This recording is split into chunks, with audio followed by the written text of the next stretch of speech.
ಎಲ್ಲರಿಗೂ ಹೇಮ ಕಂಟೆಂಟ್ ಚಾನಲ್ಗೆ ಸ್ವಾಗತ. ನಾನು ಹೇಳ್ಕೊಡ್ತಾ ಇದ್ದೀನಿ ಇವತ್ತು ಹಿರಳಿಕಾಯಿ ಉಪ್ಪಿನಕಾಯಿ. ನಾನು 9 ಹಿರಳಿಕಾಯಿ ತೊಗೊಂಡಿದ್ದೀನಿ. ಕ್ಲೀನಾಗಿ ತೊಳ್ಕೊಂಡು ಕ್ಲೀನಾಗಿ ಒರೆಸ್ಕೊಂಡು ಹಿರಳಿಕಾಯಿ ಕುಯ್ಕೊಂಡು ಬಟ್ಲಿಗೆ ರಸ ಹಿಂಡ್ಕೊಳ್ತಾ ಇದ್ದೀನಿ. ಒಂದೊಂದು ಹಿರಳಿಕಾಯಿಗೆ ಒಂದೊಂದು ಹಿಡಿ ಉಪ್ಪಂತೆ ತೊಗೊಂಡಿದ್ದೀನಿ. ಗಾಜಿನ ಬಾಟ್ಲು ತೊಗೊಂಡು ನೀಟಾಗಿ ನೀರಿಲ್ದಂಗೆ ಒರೆಸ್ಕೊಂಡು ಒಂದು ಹಿರಳಿಕಾಯಿಗೆ ಒಂದು ಹಿಡಿ ಉಪ್ಪಂತೆ ಹಾಕ್ಕೊಬೇಕು.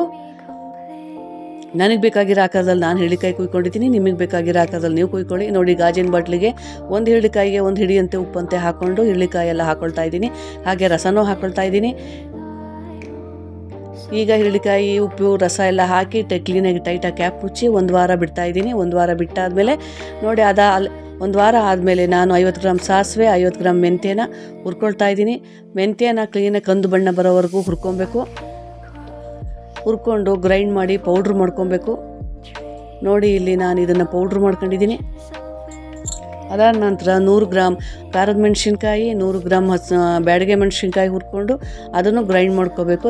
ತರಿಯಾಗಿ ಗ್ರೈಂಡ್ ಮಾಡ್ಕೊಬೇಕು. ಈಗ ನೋಡಿ, ಮಾಗಿರೋ ಅಂಥ ಹಿರಳಿಕಾಯಿನ ಕ್ಲೀನಾಗಿ ಒರೆಸಿರೋ ತಟ್ಟೆಗೆ ಹಾಕ್ಕೊಂಡು ಗ್ರೈಂಡ್ ಮಾಡ್ಕೊಂಡಿರೋ ಪೌಡ್ರೆಲ್ಲ ಹಾಕ್ಕೊಂಡು ಜಜ್ಜಿರೋ ಬೆಳ್ಳುಳ್ಳಿನೂ ಹಾಕ್ಕೊಂಡು ಚೆನ್ನಾಗಿ ಕಲಸಿ ಮತ್ತು ಅದೇ ಗಾಜಿನ ಬಾಟ್ಲಿಗೆ ಹಾಕ್ತಾಯಿದ್ದೀನಿ.